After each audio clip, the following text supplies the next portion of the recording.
सुरभि की शादी हुए अभी कुछ ही दिन हुए हैं। वो एक किराए के घर में अपने पति आलोक के साथ रहती है। एक दिन जब सुरभि सोकर उठी तो उसका पति उसके पास नहीं था।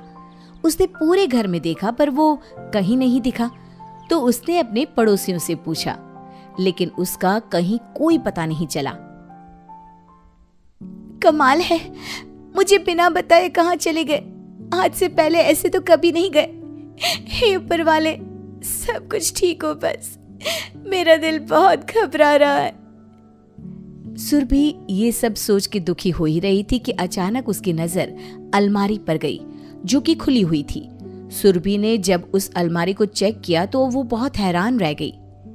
अरे, इस अलमारी में से मेरे गहने और रुपए गायब हैं और आलोक के सारे कपड़े भी गायब हैं। अब सुरभि को ये समझने में देर नहीं लगी कि उसका पति उसे धोखा देकर चला गया है, और वो भी ऐसे समय में जब वो मां बनने वाली है। सुरभि को जब कुछ नहीं सूझा तो वो अपने मायके चली गई। मायके जाते ही उसकी भाभी मानसी उससे कहती है, आओ सुरभि आओ, बहुत सारा सामान साथ लाई हो। ज्यादा दिन रुकने के इरादे से आई हो क्या? लगता है अब सारी जिंदगी यहीं रहना पड़ेगा भाभी। अरे, ये क्या कह रही हो? होश में तो हो। मानसी जल्दी से जाकर अपनी सास सुलोचना और पति विक्रम को बुलाकर लाती है। सुरभि सभी को सारी बात बता देती है, लेकिन उसकी माँ और उसका भाई उसे ही सुनाने लगते हैं। अरे दामाद जी, ऐसे कैसे चले गए? तुम 2-4 दिन रुक ही जाती वहां, क्या पता वापस आ जाते। तुमने जरूर झगड़ा किया होगा आलोक से, इसीलिए वो वहां से चले गए। नहीं नहीं भैया, हमारा कोई झगड़ा नहीं हुआ। पता नहीं उन्होंने ऐसा क्यों किया। अब सुरभि अपने मायके में ही रहने लगी, लेकिन उसकी भाभी को सुरभि एक आंख नहीं पाती थी। वो बार बार अपने पति से उसे घर से निकालने के लिए कहती रहती।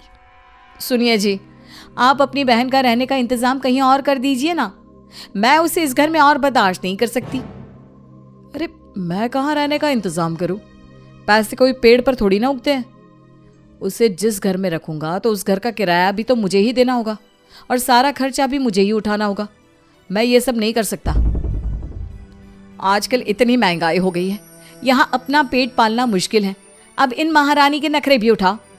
पहले तो ये एक थी, कुछ दिन बाद इसका बच्चा भी हो जाएगा तो उसको भी हमें ही पालना पड़ेगा। अरे पर हम कर क्या सकते हैं? इसे घर से निकाल भी तो नहीं सकते, और वो भी इस हालत में।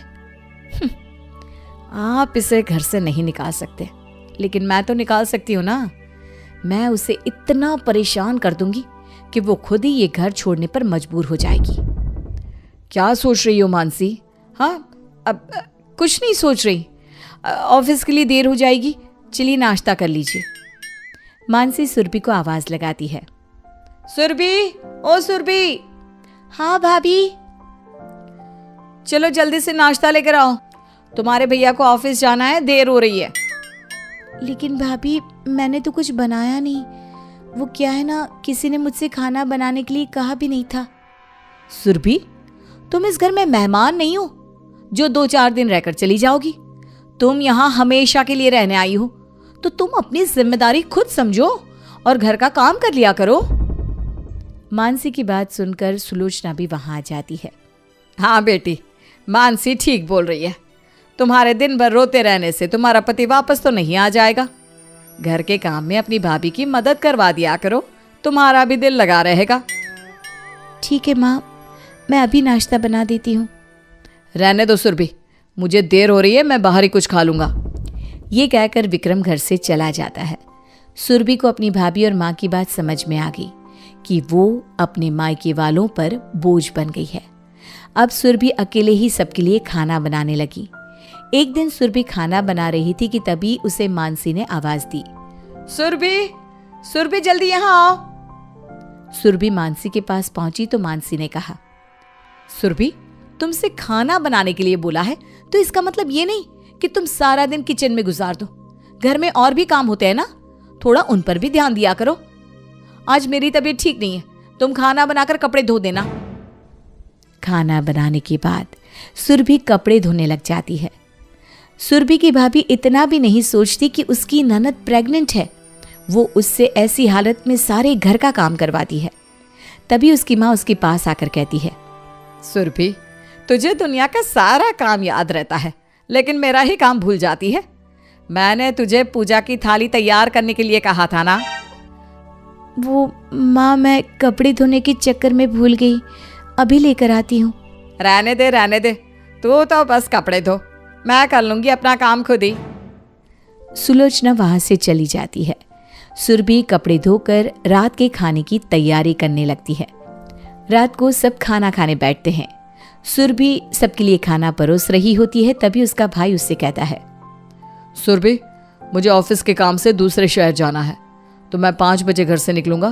तुम मेरे जाने की तैयारी कर देना और मेरे लिए नाश्ता भी बना देना। और हाँ, 3 लोगों का लंच भी पैक कर देना, मेरे साथ 2 लोग और जाएंगे। जी ठीक है भैया। बेचारी सुरभि रात को सबको खाना खिलाकर रसोई का सारा काम करके सबसे लेट सोती है और रात के 3 बजे ही उठ जाती है। वो अपने भाई के जाने की सारी तैयारी कर देती है। जब उसका भाई चला जाता है तो वो दोबारा सो जाती है। जैसे ही वो सोने जाती है कि उसकी भाभी उसे उठाते हुए कहती है, ओ महारानी, उठ जाओ, कब तक सोती रहोगी? चलो उठो, घर का बहुत काम बाकी है। भाभी, मैं अभी अभी सोई हूँ। ऐसी हालत में मुझे भी आराम की ज़रूरत है। मुझे थोड़ी देर और सोने दो, मैं उठकर सारा काम कर लूँगी। ला कर लो बात। काम से बचने के लिए प्रेगनेंसी का बहाना मत बनाओ। दुनिया में तुम अकेली नहीं जो प्रेग्नेंट हुई हो। औरतें तो ऐसी हालत में इतनी मेहनत मजदूरी करती है और तुमसे घर का काम भी नहीं हो रहा। सुरभि को मानसी की बातों से बहुत दुख होता है। वो उठकर दोबारा काम में लग जाती है। ऐसे ही कुछ दिन बीत जाते हैं और वो अपनी माँ से कहती है, माँ, मुझे कुछ पैसे चाहिए। तुम्हें पैसों की क्या जरूरत आन पड़ी? माँ, वो रूटीन चेकअप के लिए डॉक्टर के पास जाना था। डॉक्टर की फीस और दवाइयों के लिए पैसे चाहिए थे। अरे बेटा, तुम मुझसे क्यों मांग रही है? मेरे पास कहाँ से आएंगे पैसे? मैं कमाने थोड़ी ना जाती हूँ। अपने भैया से कह दो, वो दे देगा।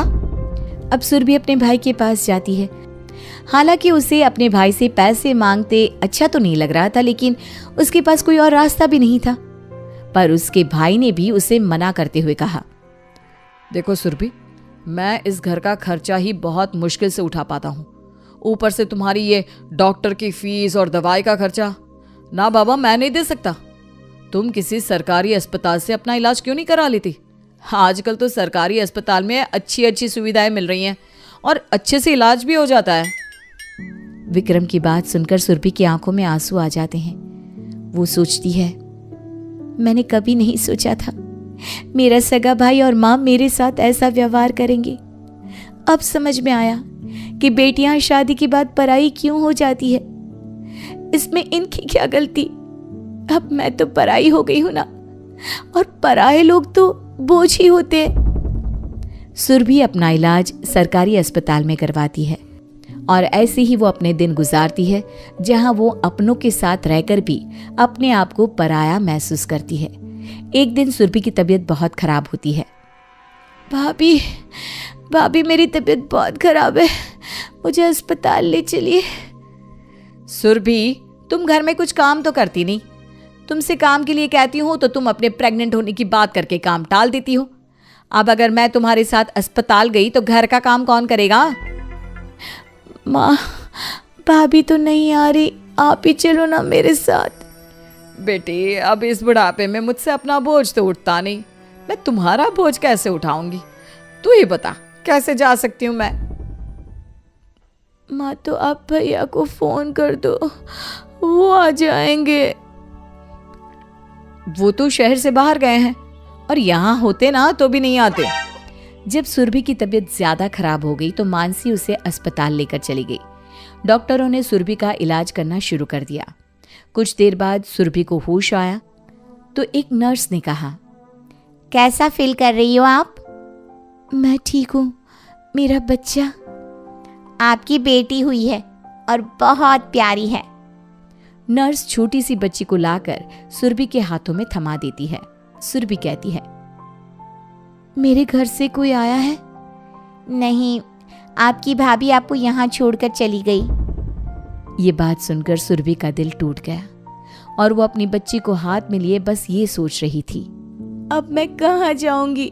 मेरी अपनी माँ, भाई, भाभी मुझे बोझ समझते हैं तो वो मेरी बेटी को कहाँ अपनाएंगे। हाँ लोग, तुमने मेरे साथ अच्छा नहीं किया, मैं तुम्हें कभी माफ नहीं करूंगी, कभी नहीं। सुरभि अस्पताल के बेड पर बैठी अपने पति और घर वालों के बारे में सोच रही है। तभी उसके पास एक नर्स शिखा आकर कहती है, सुरभि जी, कल हॉस्पिटल से आपको छुट्टी मिल जाएगी। आप अपनी बेटी का नाम क्या रखेंगी? अरे मैं आपसे बात कर रही हूँ और आप इतनी गहरी सोच में डूबी हुई हैं। क्या सोच रही हैं आप? बस यही सोच रही हूँ कि कहाँ जाऊँ। क्यों, आपका घर नहीं है? शादी के बाद लड़कियों का कोई घर नहीं होता। माँ बाप का घर पराया और भाई भाभी का हो जाता है, और पति का घर सिर्फ पति का होता है। हम तो पराये घर से आते हैं ना, तो ससुराल वाले कभी कभी हमें अपनाते हैं और कभी कभी। सुरभि जी, बात तो आप सही बोल रही हो, लेकिन बताओ तो हुआ क्या है? सुरभि शिखा को सारी बात बताती है। शिखा सुरभि को समझाती है, देखो सुरभि, तुम अभी अकेली अपनी बेटी को नहीं पाल सकती और इतनी छोटी बच्ची को छोड़कर तुम जॉब भी नहीं कर सकती। इसलिए तुम अभी अपने घर जाओ, अपनी बेटी का और अपने आप का ध्यान रखो। थोड़े दिन बाद आराम से सोचना कि तुम्हें क्या करना है। शिखा की बात सुरभि को समझ में आ जाती है। अगले दिन वो अपने मायके चली गई। उसे देखते ही मानसी कहने लगी, अरे आ गई तुम घर पर? किसे साथ लेकर आई हो, बेटी को या बेटे को? बेटी। सुरभि, बुरा मत मानना, लेकिन कहते हैं ना, मुसीबत आती है तो चारों तरफ से आती है। एक तो पहले ही तुम्हारा पति तुम्हें छोड़कर भाग गया, ऊपर से तुम्हारी बेटी हो गई। भाभी, मेरी बेटी मेरे लिए मुसीबत नहीं है। शुरू शुरू में ऐसा ही लगता है, पूछो अपनी माँ और भाई से। शुरू शुरू में ये भी तुम्हारे बारे में ऐसा ही बोलते थे, और अब? सुरभि को अपनी भाभी की बातों से बहुत दुख होता है। वो अपनी बेटी को अपने कमरे में लेकर चली जाती है। थोड़ी देर बाद उसकी माँ उसके पास आती है। कैसी हो बेटा? मुझे पता है कि तुम मुझसे नाराज हो। मैं एक बार भी अस्पताल में तुमसे मिलने नहीं आई ना? नहीं माँ, मैं किसी से नाराज नहीं हूँ। अच्छा ये बता बेटा, तो इसका नाम क्या रखेगी? माँ, मैं इसका नाम इच्छा रखूंगी। इच्छा? बहुत प्यारा नाम है। मैं तेरे लिए कुछ खाने को लेकर आती हूँ। सुलोचना रसोई में जाती है, तभी वहाँ मानसी आ जाती है। क्या कर रही हो माँ जी? कुछ चाहिए तो मुझसे बोल दो। नहीं नहीं, मुझे कुछ नहीं चाहिए, मैं सुरभि के लिए खाना लेने आई हूँ। और माँ जी, ये दूध किसके लिए गर्म कर रही हो? ये इच्छा के लिए। एक तो पहले ही दूध के रेट आसमान छू रहे हैं, अपने लिए इतनी कंजूसी करनी पड़ती है, अब इनकी महारानी की बेटी के लिए भी दूध मंगवाना पड़ेगा। मानसी वहाँ से चली जाती है। ये सारी बातें सुरभि सुन लेती है और अपनी माँ से कहती है, माँ, भाभी को ऐसा नहीं बोलना चाहिए था। मेरी बेटी कितनी छोटी है, कितना दूध पी लेगी वो। सुलोचना सुरभि को समझाकर वहाँ से चली जाती है। एक दिन सुरभि अपने भाई से कहती है, भैया मुझे कुछ रुपए चाहिए। क्यों, क्या करोगी पैसों का? मुझे इच्छा के लिए डायपर, दवाइयाँ और कुछ सामान लाना है। विक्रम सुरभि को कुछ रुपए निकाल कर दे देता है, लेकिन मानसी ये सब देखकर आग बबूला होकर बोलती है, सुरभि, माना कि तुमने अपनी बेटी का नाम इच्छा रखा है, लेकिन अब क्या तुम अपनी बेटी की सारी इच्छाएं हमसे पूरी करवाओगी? हाँ सुरभि, मानसी ठीक कह रही है। मैं तुम्हारी मदद कर देता हूँ, लेकिन तुम खुद सोचो, मेरे ऊपर घर की कितनी जिम्मेदारियां हैं। ऊपर से तुम्हारी बेटी का खर्चा भी मेरे ही कंधों पर आ गया है। देखो, इस महीने तो मैं तुम्हारी मदद कर रहा हूँ, लेकिन अगले महीने से अपना इंतजाम खुद करना होगा तुम्हें। सुरभि को अपने भाई भाभी की बातों से बहुत दुख हुआ। वो अपने कमरे में गई और अपनी बेटी को गोद में लेकर रोने लगी। तभी उसकी माँ उसके पास आकर कहती है, देख बेटा, तुझे इस घर में रहना है तो अपनी भाभी की कड़वी बातें तो सहन करनी पड़ेगी, और मैं भी तेरे लिए कुछ नहीं कर सकती। मैं खुद बेटे और बहू पर निर्भर हूँ, इसलिए विक्रम और मानसी तुझसे कुछ बोले तो तू बर्दाश्त कर लिया कर। माँ, इतने सालों से बर्दाश्त ही तो करती आ रही हूँ। एक तो आपने और भाई ने मिलकर मेरी ऐसे इंसान से शादी करा दी जो मुझे किराए के घर में अकेला छोड़कर चला गया। इसमें मेरी क्या गलती, और आप सब मुझे ही ताने मारते हो। सुरभि की बातें सुनकर सुलोचना भारी मन से वहाँ से चली जाती है। अब सुरभि घर पर ही छोटा मोटा काम करने लगी ताकि वो अपनी बेटी की ज़रूरतों को पूरा कर पाए। लेकिन मानसी सुरभि को घर के काम में लगाए रखती है। सुरभि, तुम ये किस काम में लगी रहती हो? तुम्हारे भैया आने वाले होंगे, जल्दी से खाना बना लो। भाभी, ये कुछ सिलाई का काम आया है, थोड़ा अर्जेंट है, आज आप बना लो ना खाना। मैं तुम्हारी नौकर नहीं हूँ जो तुम्हें खाना बनाकर खिलाती रहूं और तुम पैसे कमाने में लगे रहो। बहू, क्यों इतना सुना रही हो? सुरभि रोज तो खाना बनाती है, अगर आज तुम बना लोगी तो क्या हो जाएगा? माँ जी, एक तो आपकी बेटी इस घर में आकर बैठ गई है, ऊपर से उसकी एक बेटी और हो गई है। अब आप तीनों माँ बेटियों को तो मैं खाना बनाकर नहीं खिला सकती ना। और हाँ सुरभि, तुम्हें इस घर में रहना है तो काम करना पड़ेगा, नहीं तो उठाओ अपनी बेटी को, सामान उठाओ और निकलो यहाँ से। मानसी सुरभि को सुनाकर वहां से चली जाती है। सुरभि रात का खाना बनाकर सबको खिलाकर सोने जा रही थी कि उसे अपने भाई भाभी की बातें सुनाई देती है। सुनो जी, आज तो आपकी बहन की अच्छी खासी क्लास ले ली मैंने। जब से इसका पति से छोड़कर गया है तब से इसी घर में जमकर बैठ गई है। अच्छा किया तुमने। ये शराफत से वैसे भी यहाँ से जाएगी नहीं। तुम रोज ना ऐसे ही क्या करो, देखते हैं कब तक टिकती है यहाँ पर। और हाँ, अगर फिर भी घर से ना निकले ना तो इसे और इसकी बेटे को उठाकर फेंक देना। अपने भाई और भाभी की बात सुनकर सुरभि के पैरों तले जमीन निकल जाती है। वो सोचती है, मुझे ये तो पता था कि मेरे भाई भाभी को मेरा इस घर में रहना पसंद नहीं, लेकिन ये नहीं पता था कि ये दोनों मुझसे इतनी नफरत करते हैं।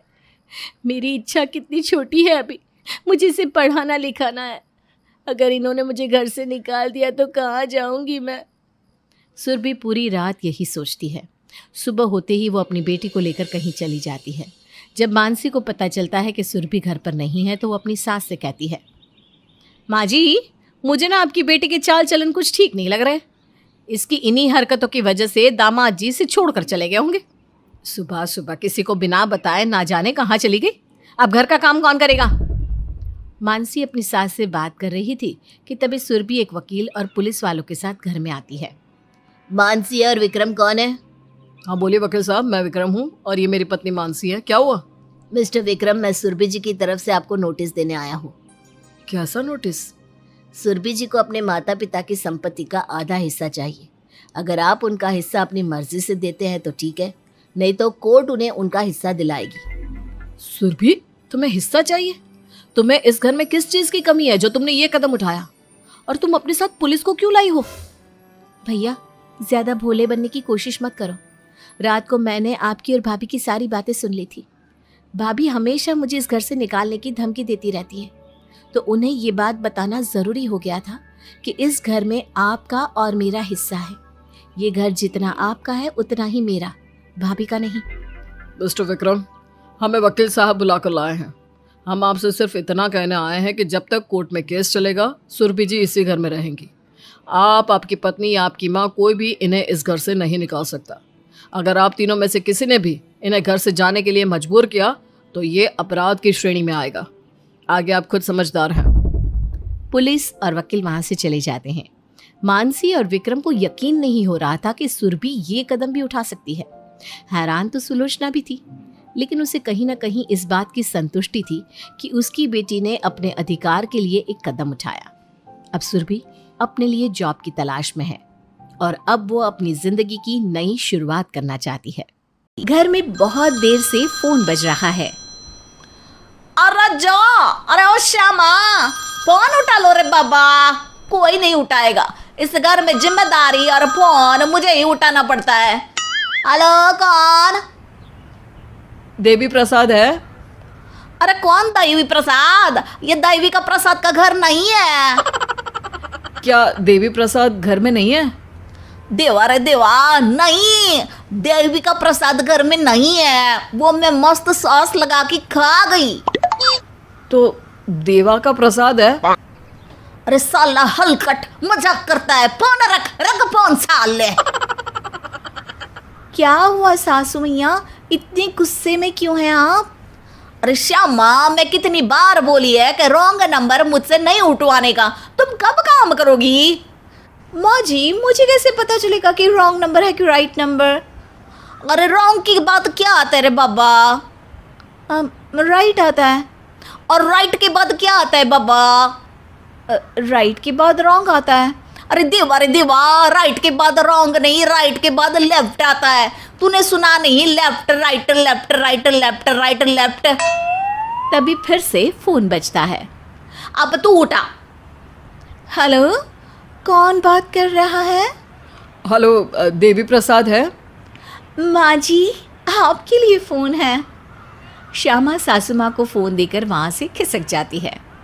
हेलो, देवी प्रसाद है? अरे रख कुतरिया रख, देवी प्रसाद करता रहता है। श्यामा तो फिर भी सास की बात मान लेती थी, लेकिन दूसरी बहू रज्जो हमेशा मक्कारी करती और काम ना करने का जुगाड़ लगाया करती। अरे दैवा, कोई तो दरवाजा खोलो।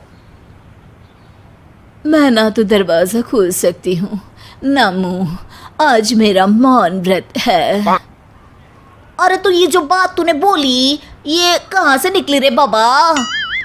मुंह से ही, मतलब कि ये गलती से निकल गई है। अरे रज्जो, तू बहुत शैतान है रे दैवा। 100 शकुनी मरे होंगे ना, तब एक रज्जो ने जन्म लिया होगा। स्टाइल है सासू माँ, स्टाइल है, रज्जो का स्टाइल है। ये सासू माँ का स्टाइल है। जा, रिमोट भी उठा और दरवाजा भी खोल देना, जा। रज्जू को दरवाज़ा खोलना ही पड़ता है। बाहर एक आदमी खड़ा है जिसके हाथ में कुछ पेपर्स हैं। घर में कौन कौन है? तेरे से मतलब? देखिए, मैं जनसंख्या गिनती करने वाला हूँ। ओह, हमारे घर में एक सास है, 2 पति है। हाँ, आपके 2 पति हैं? ऐशान है, 2 पति यानी एक मेरा और एक मेरी देवरानी श्यामा का, और एक ससुर है। घर के तीनों मर्द ज़्यादातर घर से दूर ही रहते हैं काम से। अच्छा, क्या काम करते हैं? 2 नंबर का धंधा है। Oh my God, criminal? अरे नहीं रे, सेकंड हैंड चीज़ें बेचते हैं। तभी सास और श्यामा वहां आ जाते हैं। आप दोनों कौन हैं? अरे हमारे घर आके पूछता है रे बाबा कि कौन है। पहले तू बता कि तू कौन है रे दैवा। देखिए, आप तमीज से बात करो, मुझ पे इस तरह से प्रेशर मत डालो। दैवा रे देवा, सुबह से करके आना चाहिए ना, प्रेशर बन गया। आजा, तुझे संडास दिखाती हूँ। अरे, संडास की समस्या नहीं है। अरे तो क्या समस्या है आपकी? अरे, कोई समस्या नहीं है। अरे तो हमारा टाइम क्यों वेस्ट कर रहा है रे हलकट कुतरिया? मैं आदमी गिनने आया हूँ। अरे तो औरतों से क्यों बात कर रहा है रे दैवा रे देवा? अरे अभी आप है तो आप ही से बात करूंगा ना। अच्छा, तो ये तेरी समस्या है? अरे, मैं जनसंख्या गिनती करने वाला हूँ और जनसंख्या गिनती करने आया हूँ। देखा देखा, अब तूने समस्या बदल दी। मेरे पास सोल्यूशन है। जनसंख्या की गिनती मत कर, जनसंख्या की ABCD कर ले। आप कहाँ तक पढ़ी हैं?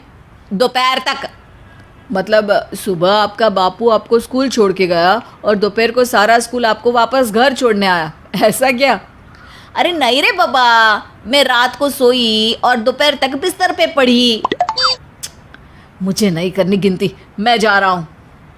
रज्जो, श्यामा और सास वापस घर में चले जाते हैं। सुबह से कुछ नहीं खाया। अरे रज्जो, कुछ बना दे।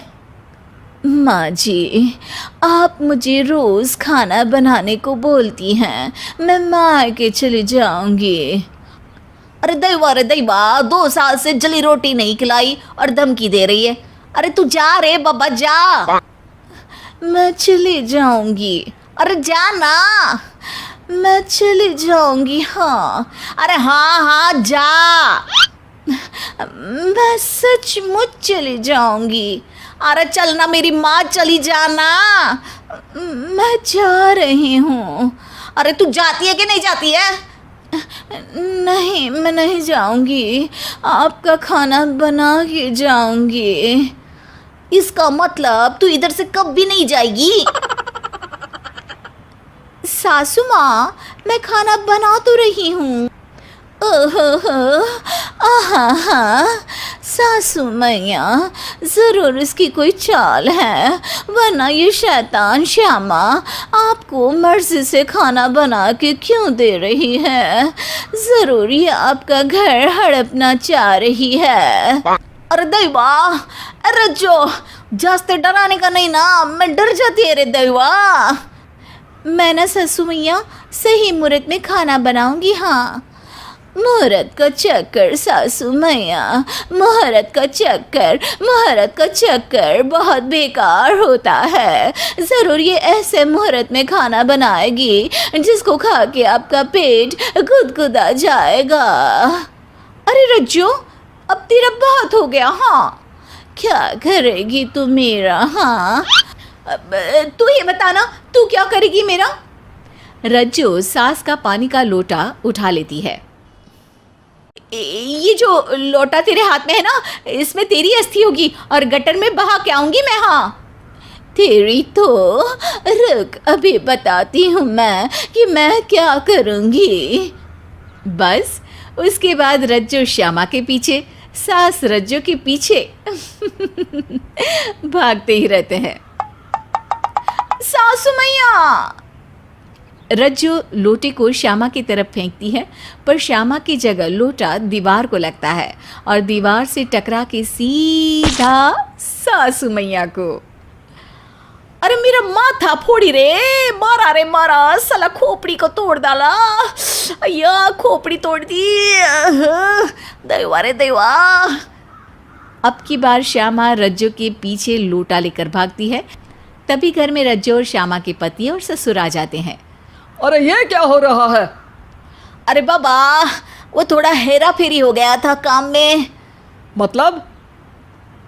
मतलब रज्जो और श्यामा लड़ रही थी कि ससुर जी के लिए भजिया, पूरी, खीर, खिचड़ी, पनीर, मूंग का हलवा और आलू के पराठे, बैंगन का भरता और जलेबी भी। हाँ, वही सब बनाने के लिए दोनों लड़ रही थी। मैं बनाऊंगी। मैंने समझाया कि दोनों को मिलके बनाना चाहिए। हाँ, है ना? बोलो रे बाबा, जल्दी जल्दी जवाब दो। जी माँ जी। हाँ जी, हाँ माँ जी। अरे तो बस ना, बनाओ ना। और ये सर पर लाल निशान कैसा? अरे देवा, सिंदूर फैल गया ना, सुहाग की निशानी है। वैसे ये दैवी प्रसाद कौन है? मेरे गांव में मुझे सब देवी प्रसाद के नाम से ही जानते हैं। क्यों, क्या हुआ? अरे कुछ नहीं रे बाबा, कुछ नहीं। 2 बार किसी का फोन भी नहीं आया। किसी ने फोन पे ऐसा भी नहीं पूछा कि हेलो, दैवी प्रसाद घर पर है क्या? मैंने किसी को हलकट और कुतरिया बोलकर फोन भी नहीं रखा। रज्जो का पति, श्यामा का पति और सासू माँ का पति अपने सर पर हाथ मारते हुए वहाँ से चले जाते हैं। रज्जो और श्यामा किचन में गधों की तरह मेहनत कर रही हैं और सासू माँ टेलीफोन के सामने देखकर बोल रही हैं। अरे उठा ले रे बाबा, उठा ले। मेरे को नहीं रे फोन उठाने का।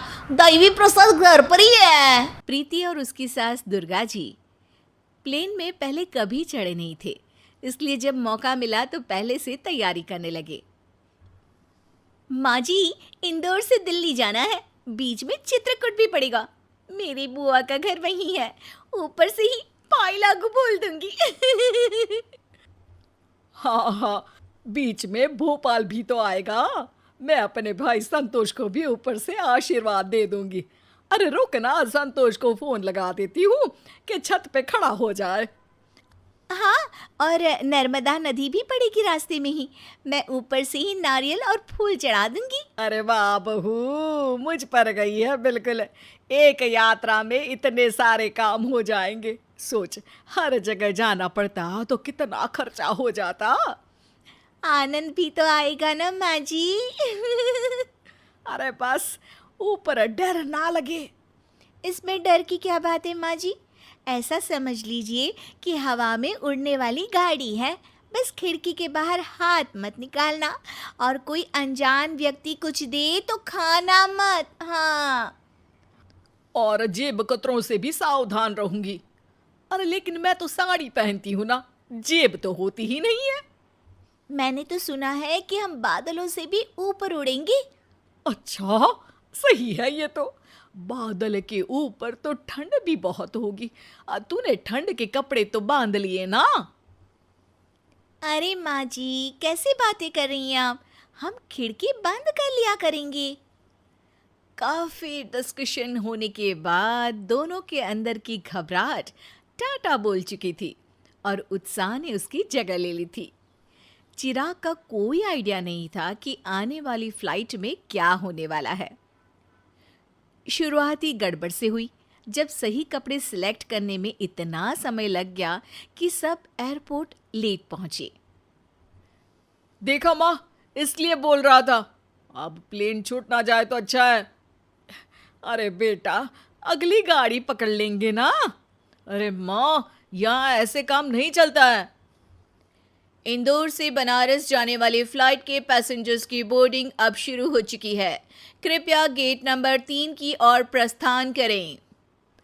अरे चल चल बेटा, ये वाली पकड़ लेते हैं। प्रभु के दर्शन भी हो जाएंगे और वहां से दिल्ली की कोई दूसरी गाड़ी पकड़ लेंगे। अरे माँ, अब आप बस मुझे ही फॉलो करो, ठीक है? चिराग जैसे तैसे अपनी पत्नी और माँ को प्लेन में चढ़ा देता है। प्लेन के ऊपर पहुंचने से पहले ही दोनों 7वें आसमान पर थी। तय हुआ कि दुर्गा जी विंडो सीट पर ही बैठेंगी। अरे बहू, हाउ इज द जोश? हाय माँ जी। सभी से निवेदन है कि आप अपने सीट की पेटियां बांध लें। अरे पेटी तो लाई नहीं हूं मैं, सूटकेस लाई थी। अरे नहीं माँ जी, वो सीट की पेटी बांधने को कह रही हैं। जिनकी भी सीट पे पेटी रखी होगी उनका मामला है, आप ध्यान मत दो। हाँ, अरे जैसे सीट बेल्ट होता है ना कार में, वैसे ही यहाँ पे भी लगाना होता है। चिराग दोनों की सीट की पेटियां बंधवा देता है। आय हाय, लेकिन अंदर कितना पसीना हो रहा है। रुक, मैं खिड़की खोलती हूँ, लगता है जाम हो गया है। अरे कंडक्टर बहन! चिराग फट से अपनी माँ का हाथ पकड़ लेता है। माँ क्या कर रही हो? ये खिड़कियाँ नहीं खुलती और उनको एयर होस्टेस कहते हैं। अरे वाह भाई। अरे पर मैं संतोष को आशीर्वाद कैसे दूंगी फिर? चिराग शर्म से अपना मुंह छुपा लेता है। फाइनली प्लेन उड़ने वाला होता है और एयर होस्टेस आकर इंस्ट्रक्शंस दे रही होती है। ए जी सुनिए ना, वो दीदी ने जो पीला जैकेट पहना है ना, वो मुझे भी चाहिए। अरे चुप हो जाओ मेरी माँ। अरे बेटा, मैं तो कुछ बोली ही नहीं। अरे आप नहीं, इसे बोल रहा था। अब दोनों ध्यान से सुनिए, ये आपातकालीन स्थिति के लिए है। कभी अगर प्लेन गिर जाए या आग लग जाए तो। क्या कभी ऐसा भी होता है? मतलब कुछ भी हो सकता है। फ्लाइट ने उड़ान भरी और मौसम खराब होने के कारण फ्लाइट में टर्बुलेंस होने लगा। अरे बेटा, सब कांप क्यों रहा है? ठंड बढ़ गई है क्या? अरे माँ जी, प्लेन हिल रहा है। अरे बाप रे! माँ जी, ये ड्राइवर ना बहुत गलत चला रहा है, पक्का ठोकेगा, देखना आप। और देखिए वो वाली हॉस्टेस है ना, उसने भी लाल पहन रखा है। अब तो कुछ अशुभ ही होगा। अरे हाँ हाँ, मेरी भी ना दाई आँख फड़क रही है बहू। मेरा तो पूरा दिमाग फड़क रहा है। थोड़ी देर की बात है, आप चुप हो जाओ दोनों। पर डर के मारे दुर्गा जी खड़े होकर जोर जोर से आवाज लगाने लगती है। अरे कंडक्टर दीदी, गाड़ी रुकवा दो प्लीज। 100-200 ज्यादा ले लो, पर हमें प्लेन से नीचे उतरवा दो दीदी। अरे माँ बैठ जाओ ना, क्यों इज्जत का भाजीपाला करवा रही हो? अरे मैं पागल थी जो इसमें आई। एयर होस्टेस आकर दुर्गा जी को संभालती है और उन्हें आंखें बंद करवा के बिठा देती है। दुर्गा जी की हालत देख प्रीति भी आंख बंद कर लेती है और दोनों की बेवकूफ़ी नहीं देखने के लिए चिराग भी आंखें बंद कर लेता है। बस अब हम दिल्ली पहुंच ही गए। अब से नहीं बैठूंगी ये चील गाड़ी में। ना संतोष दिखा, ना नर्मदा नदी के दर्शन हुए। मुझे तो बुआ जी डांटेंगी। उनके पूरे परिवार को मैंने छत पे बुला लिया था, वो इंतज़ार करते ही रह गए होंगे। तुम और तुम्हारे परिवार वाले धन्य है, धन्य। लीला की बहू शीला घर का सारा काम करती, सास का ख्याल रखती और अपना पूरा समय घर के छोटे से छोटे काम में लगाती, जिससे लीला बहुत खुश रहा करती थी। लेकिन एक दिन, ओहो, देखिए तो मम्मी जी, किसी ने हमारे दरवाजे में ये बिल्ली का प्यारा सा बच्चा छोड़ा है। फिर वो बिल्ली से प्यार करने लगती है। अरे बहू बस करो, बिल्ली है बिल्ली, किसी की सगी नहीं होती। इसे तो तुम वापस ही रख दो बाहर। वैसे तो आपकी सहेली कंचन भी किसी की सगी नहीं है। ये तो आप भी जानती है कि कितनी बार उसने आपके पीछे से आपकी बुराई की है। तू कहना क्या चाहती है? यही कि ये कम से कम सामने तो काटेगी। जब आप उन्हें नहीं छोड़ रही है तो मैं इसे क्यों छोड़ूं? और देखिए तो कितनी सुंदर भी है। अरे जैसा मर्जी करना है करो। अरे बिल्ली पालो चाहे डायनासोर पालो, मुझे क्या। ये बोलकर सास वहां से चली जाती है। दोपहर को, अरे शीला, बहू भूख के मारे पेट में चूहे कूद रहे हैं, कहाँ हो? शीला भागकर सास के पास आती है। चूहे कहाँ है? सासू माँ कहाँ है? चूहे कहाँ कूद रहे हैं? बताइए बताइए, मैं अभी किटी को भेजती हूँ, वो सारे चूहे खा जाएगी।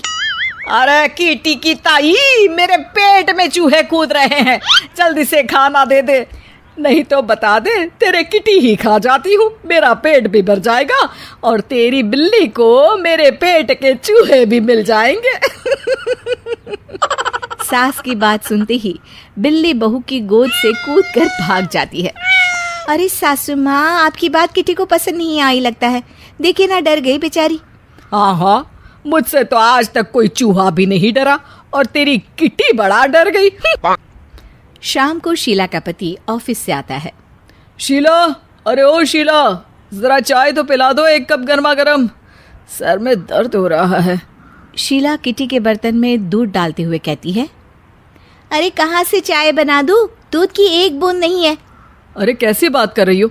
ये क्या, सारा दूध जानवर को डाल रही हो? मैं कह रहा हूँ कि मेरे सर में दर्द हो रहा है, लेकिन तुम हो कि क्या? हाँ की क्या? और जानवर? मुझे तो इस कमरे में कहीं जानवर दिखाई नहीं दे रहा। देखो शीला, तुम्हारी हरकतें ठीक नहीं हुई ना तो क्या? हाँ बताइए बताइए, तो क्या?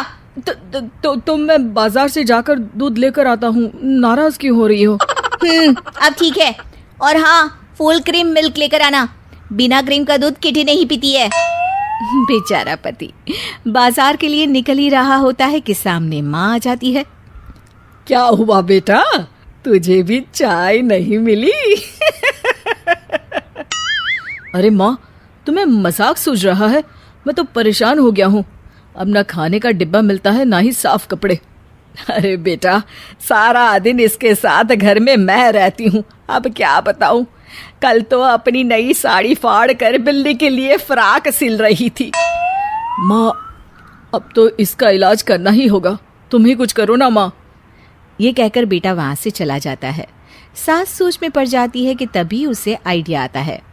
सास एक दिन ठीक समय देखकर बिल्ली को उठा लेती है और घर से बाहर निकल जाती है।